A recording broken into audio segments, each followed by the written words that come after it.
Hi guys, welcome to our channel Mahir Shaikh. నేను మీ Sumayya. ముందుగా మన ఛానల్ని సబ్స్క్రైబ్ చేసుకోండి, పక్కనే బెల్ ఐకాన్ కూడా ఉంటుంది, యాక్టివేట్ చేసి పెట్టుకోండి. Welcome to hour Ramzan series day 25. ఇవాళ నేను చాలా ఎర్లీగా లేచాను. అస్సలు నిద్ర పట్టలేదు. కరెంటు పోయింది, పాప లెగుస్తుంది. పాప లెగవడం వల్ల ఏంటో నాకు అసలు సరిగ్గా టెన్షన్ అనమాట. పాప నిద్రపోవట్లేదు అనే టెన్షన్. త్వరగా లేచేసి ఎలానో రైస్ కుక్ చేయలేదు కదా, ఫస్ట్ రైస్ పెట్టేద్దామని చెప్పేసి అనుకుంటున్నా. రైస్ అయితే కడిగి పెడుతున్నా అనమాట. నైట్ తోడి పెట్టేసి ఆ పెరుగు ఎలానో రసం ఉంది కదా, నిన్నటి వీడియోలో చూపించా అనుకుంటా. ఇలా రైస్ పెట్టేసి చిన్నగా పనులు స్టార్ట్ చేసుకునే లోపే చాలా టైం అయిపోయింది. మా బుడ్డిది ఏడ్చినా ఏడుస్తుంది అసలు. నైటే ఎలానో ఇవి నానబెట్టేసుకున్నాను కాబట్టి ఇంకా త్వరగా లేచాను ఎలానో. అందుకోసమే టాబ్లెట్ రైస్ కడిగి పెట్టేసి టాబ్లెట్ వేసేసుకొని అప్పటికే 3:34 అయిపోయిందనమాట టైము. ఇంకేం చేస్తాం, కరెంట్ మళ్ళీ పోయింది. మళ్ళీ లైట్ పెట్టేసుకొని బ్రష్ అది చేసుకొని వచ్చేసరికి చాలా టైం అయిపోయింది.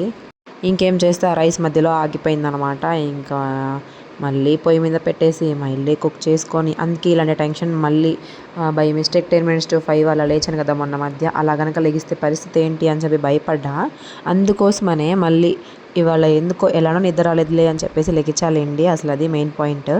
ఇంకా సబ్జా నీళ్ళు కూడా మిక్స్ చేసుకొని, గోంద్ కటీరా 2 మిక్స్ చేసుకొని నిమ్మకాయ పిండుకొని తాగేసా. హీట్ బాగా ఎక్కువైపోయింది బాడీకి. దీని పరిణామాలు అన్నీ ఆఫ్టర్ రంజాన్ ఉంటాయి అన్నమాట.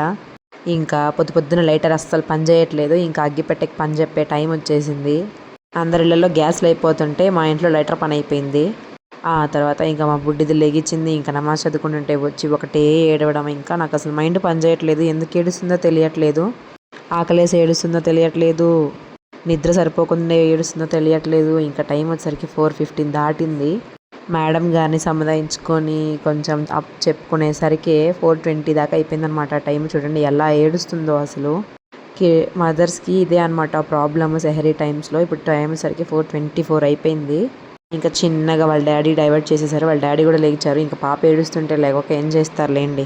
నేను ఇంక అన్నం పెట్టేసుకున్న ప్లేట్లో. ఎవరో ఒక్కళ్ళమే తినాలి. ఈ మేడం ఉన్నప్పుడు ఇద్దరం తినలేమన్నమాట. తిననివ్వదు కూడా అసలు. నన్ను భయపెట్టిచ్చేస్తుంది ఏ ఓయ్ అని. నేను కూడా ఏ ఓయ్ అంటున్నా అనమాట. నువ్వే అసలు నా నిద్ర మొత్తం పాడు చేస్తున్నావు అని అరుస్తున్నా ఇక్కడ నేను వచ్చేసరికి. వాళ్ళ డాడీ చేయబట్టుకొని ఎంత నీట్గా చక్కగా వెళ్ళిద్దో చూడండి. ఇంక పొద్దున్నే స్టార్ట్ చేసేసింది తిండి. నైట్ తెచ్చుకున్నవన్నీ భలే గుర్తుంటాయి అనుకుంటా బిడ్డకి. ఇవాళ నేను ఒక మంచి పని చేయబోతున్నా అనుకుంటున్నా. ఈవిడ ముఖం చూసేసరికి అక్కడ పాలు పొంగిపోయాయి చూడండి. బాదం పాలు చేస్తున్నాయి. ఇక్కడ పాలు ఎక్స్ట్రా ఉన్నాయని చెప్పేసి మా అబ్బాయి అడుగుతున్నాడు. సో తనకు తెలియకుండా సడన్గా పొద్దున్న ఎట్లనే లేచాను కదా, చేద్దాంలే అని చెప్పేసి చేస్తున్నా.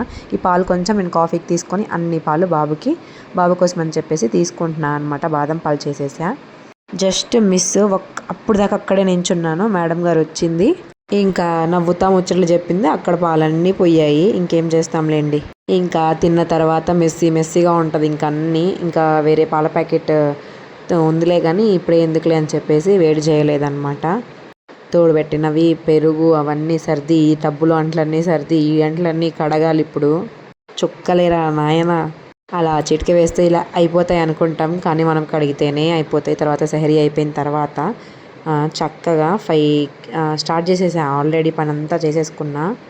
బట్టలు వాషింగ్ మిషన్లో వేసా కాబట్టి పొద్దున్నే ఆరబెట్టేసి వస్తేనే, లేకపోతే తర్వాత ఎండకి నేను పైకి వెళ్ళలేకపోతున్నా. కొంచెం ఆయాసం లాగా వాటర్ అవ్వడం అట్లా జరుగుతుంది. అందుకే పొద్దున్నే 6 o'clock. పైన చూడండి ఎంత చక్కగా ఉందో. ఇక్కడ అన్ని పక్షులు, మాహిర్ వాళ్ళ స్కూలు. కింద ఏమో కుక్కలు, చిన్ని బేబీస్ అనమాట కుక్కలవి. పైన ఆరబెట్టేసి వచ్చి అలా ఒక 10 minutes కూర్చున్నా. అవ్వలేదు నాతో. ఇంకా ఇల్లు చూడండి ఎంత మెస్సీగా ఉందో. ఈ పిల్లలు ఉంటే ఇంకంతే, ఎంత నీట్గా చేసుకున్నా అంతే అనమాట. ఇంకా మాహిర్ని లేపే టైం అయింది. 7 కల్లా లేపుతాను మాహిర్ని. అలా మాహిర్ని లేపానో లేదో, మాహిర్ ఎగ్జామ్కి ప్రిపేర్ అవుతున్నాడు అనమాట. సో రేపు మండే కాబట్టి రేపటి నుంచి ఎగ్జామ్స్ ఉన్నాయి. గట్టిగా ఎండ మామూలుగా కొట్టట్లేదు అసలు. ఇవాళ ఎలానో సండే కాబట్టి పొద్దున్న ఇవాళ ఉప్మా చేసేసా వీళ్ళిద్దరికి. ఇద్దరు ఇంట్లో ఉంటేనే ఏదో ఒకటి కుక్ చేయడానికి అయ్యేది. ఇంకా చెల్లి లేచింది, ఎత్తుకొని వచ్చాడు. చూడండి ఇప్పుడు ఎంత హ్యాపీగా ఆడుకునిద్దో. ఇంక పొద్దున పూట చూడాలి, సాయంత్రం పూట పడుకునేటప్పుడు చూడాలి ఈవిడ వేషాలు అవన్నీ. ఇంక ఎత్తుకోవాలంట, అవన్నీ తీసుకోవాలంట. వాళ్ళ అన్నయ్య సైకిల్ చేసి చూపిస్తుంది. ఇలా ఎత్తుకో, నేను అలా పట్టుకుంటా అని చెప్పి. ఈ ఇల్లు ఎంత సర్దినా అంతే. నేను ఆల్రెడీ 2-3 సార్లు సర్దా. టైం వచ్చేసరికి 11 అయింది. బజార్కి వెళ్ళి ఈ బాక్సెస్ అవన్నీ తీసుకొచ్చేసాము. ఇవాళ ఇఫ్తార్ ప్లాన్ చేసుకుంటున్నా. సారీ ప్లాన్ చేస్తున్నాము. స్వీట్ రైస్ అనమాట. చక్కెర పొంగల్ చేద్దాం అనుకుంటున్నా. చికెన్లు, రోటీలు, పులావులు, బిర్యానీలు అన్నీ కామన్ అయిపోయాయి కాబట్టి ఒక 2 కేజెస్ అని ఎస్టిమేషన్ వేసుకున్నా. తర్వాత నేనేం చేస్తా అంటే ఏది తెచ్చినా కొంచెం ఒక కేజీ ఎక్స్ట్రా తెస్తా అనమాట. ఇంట్లోకైనా పనికొస్తాయిలే అన్నట్టు అన్నీ రెడీ చేసుకున్నా. కానీ ఒక ఫ్లాప్ అయిందనమాట మధ్యలో. ప్రతిదీ చాలా నీట్గా హైజీన్గా చేశాను. ఒక్కదాన్ని అవ్వడం వల్ల మరి ఏంటో కానీ కొంచెం దడగా అనిపించింది, భయం అనిపించింది. నేను వాడింది ప్యూర్ ఘీ అనమాట. ఇది మొత్తం ఘీనే. కొంచెం అంటే కొంచెమే నూనె అనేది యాడ్ చేసుకోవాలి, ఎందుకంటే ఎక్కువ యాడ్ చేసుకుంటే నూనె స్మెల్ వచ్చింది కాబట్టి. నేను అసలు ఫ్రై చేసుకున్నప్పుడు నూనె అసలు యాడ్ చేయలేదులేండి. ఇవాళ చక్కెర పొంగలి కూడా చేసి ఎట్లాగైనా సరే ఒక 20-25 మెంబర్స్కి పంచుదాం అన్నట్టు నేను ఒక 20 బాక్సెస్ అనుకున్నాను ఫస్ట్. ఆ తర్వాత ఒక 5 బాక్సెస్ ఎక్స్ట్రా తీసుకున్నా. ఇంటి దగ్గర తెలిసిన వాళ్ళు ఫ్రెండ్స్ కూడా ఉన్నారులే అని చెప్పి. అది చివరికి వచ్చేసరికి మ్యాక్సిమం 40+ అయ్యిందనమాట. అసలు ఇదంతా కాదులే అని చెప్పేసి తెలిసిన వాళ్ళకి అందరికీ కలిపి ఒకటే దగ్గర ఉంటారంట వాళ్ళు, ఒక 9-10 మెంబర్స్. మా ఆయన వాళ్ళ ఆఫీస్లో మా ఆయన దగ్గర వర్క్ చేస్తారు, ముబారక్ అన్న అని చెప్పి. ఆ అన్న వాళ్ళు ఒక 10 మెంబర్స్ రూమ్లో ఇలా వాళ్ళే కుక్ చేసుకుంటూ ఉంటారు. సో వాళ్ళకి పంపిద్దాం అనుకున్నా ఫస్ట్ నేను. అదే మరి కొంచెం చేద్దాం అనుకుంటే చిరిగి చాటంత అయింది. సో మాషల్లా చాలా బాగా చక్కగా కుదిరింది. అనుకున్న దానికంటే అన్నీ ఎక్స్ట్రా తెచ్చి పెట్టుకోవడం ఒక ప్లస్ అయింది. సో ఆ ముబారక్ అన్న వాళ్ళకి ఏం చేశా అంటే బాక్సెస్లో వదిలే అని చెప్పేసి డైరెక్ట్గా మస్జిద్కి టిఫిన్లో వేసి పంపించేశాను. ఇక్కడ మైనస్ ఏంటంటే మా పొయ్యి సన్నగా వచ్చింది బర్నర్.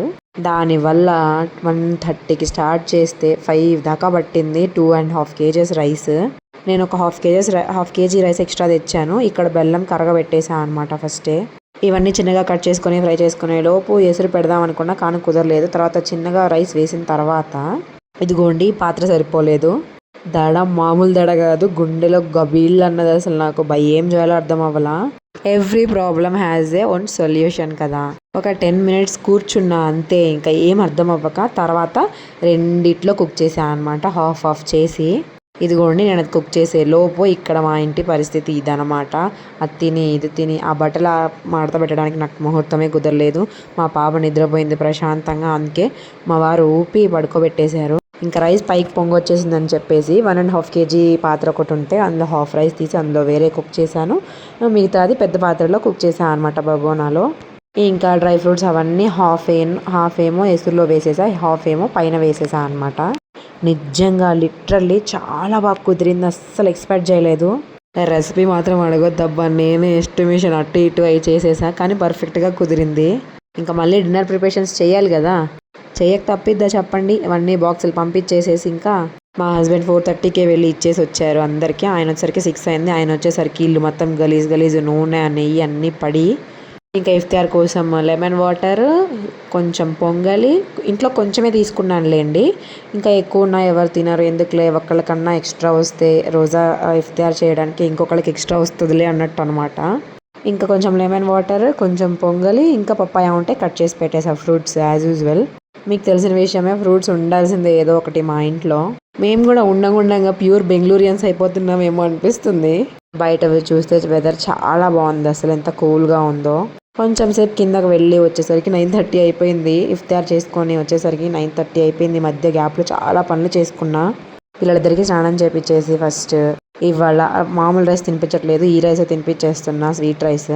వీళ్ళు స్నానం చేస్తే నాకు ప్రశాంతంగా ఉంటుంది అబ్బా. ముందు మా చిట్టి పిట్ట చూడండి, ఇంకా బాటిల్ ఎత్తుకుంటా పోతుంది, ఎటు పడితే అటు పోయింది. ఇంకా ఆ బాటిల్ ఉంటే చాలు, ఇంకా ఎవ్వరు కనిపించరు, ఏం పట్టించుకోదు. బాయ్ చెప్పమంటే బాయ్ చెప్తుంది. ఇంకా అక్కడ ఎవ్రీ ఇయర్ ఏం చేస్తామంటే మస్జిద్కి ఒక బస్తా రైస్ ఇచ్చేస్తాము. ఈసారి ఏమైందంటే క్యాష్ అటు ఇటు అవ్వడం వల్ల, లిక్విడ్ క్యాష్ లేకపోవడం వల్ల, మాకు కూడా ఉంటాయి కదా కష్టాలు నష్టాలు అవన్నీ.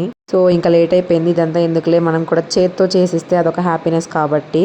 రేపొద్దున కూడా పప్పు రైస్ అన్నీ ఉన్నాయి. నేను అన్నం తినలేదు, మా హస్బెండ్ అన్నం తినలేదు, ఇంకా అదే ఉందన్నమాట.